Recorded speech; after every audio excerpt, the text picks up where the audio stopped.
Bonjour à tous, je m'appelle Alexandre, je suis chef de produit sur la pêche au leurre en mer et je vais vous présenter aujourd'hui comment aborder une pêche au poisson nageur depuis le bord.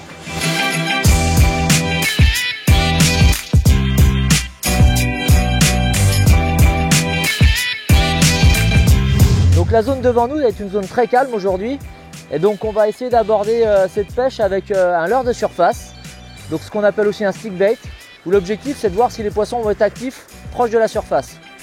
Donc on va lancer le leurre le plus loin qu'on peut et une fois que le leurre va toucher l'eau, je vais ramener en continu. Donc on voit bien, je mouline de manière continue et je vais mettre des petits à-coups dans mon sion de manière à faire nager le leurre de gauche à droite. C'est la fameuse nage en walking the dog et l'objectif c'est de parcourir quelques mètres sur la surface et de faire des pauses. Les pauses sont importantes parce que c'est à cet endroit là où en général les poissons déclenchent les attaques. Donc on peut faire des pauses de 10 secondes, 15 secondes ou des fois des pauses beaucoup plus courtes, ça va dépendre si les poissons sont très actifs ou pas.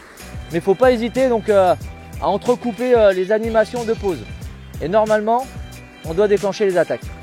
Donc une autre manière d'aborder une zone peu profonde comme celle-ci va être de pêcher avec un poisson nageur à bavette.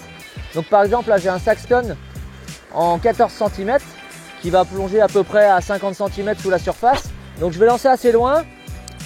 Et je vais ramener canne pas forcément basse pour pas toucher le fond, en linéaire assez rapidement pour voir si les poissons sont actifs.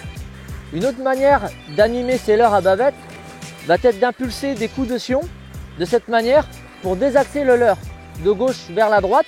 Donc je vais pouvoir toujours mouliner en continu et de temps en temps impulser un coup de sion qui permet au leurre de présenter une nage différente. Et si c'est un leurre flottant, il remontera légèrement vers la surface. Et si c'est un leurre qu'on dit suspending, il restera dans la couche d'eau.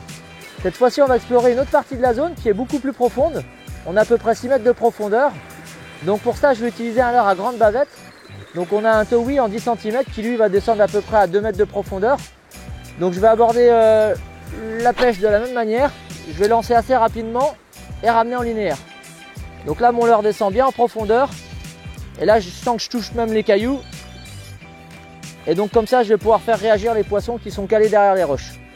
Je viens de vous présenter comment aborder la pêche depuis le bord de mer. Donc ici sur une zone rocheuse, mais on peut très bien l'imaginer depuis la plage ou depuis des parcs à huîtres. Ainsi, grâce à cette gamme de poissons nageurs, vous pourrez pêcher de la surface jusqu'à 3-4 mètres de profondeur. Et toute cette gamme est équipée d'un système de billes magnétiques qui permet d'atteindre de grandes distances de lancer et donc pour les pêches du bord très avantageuses.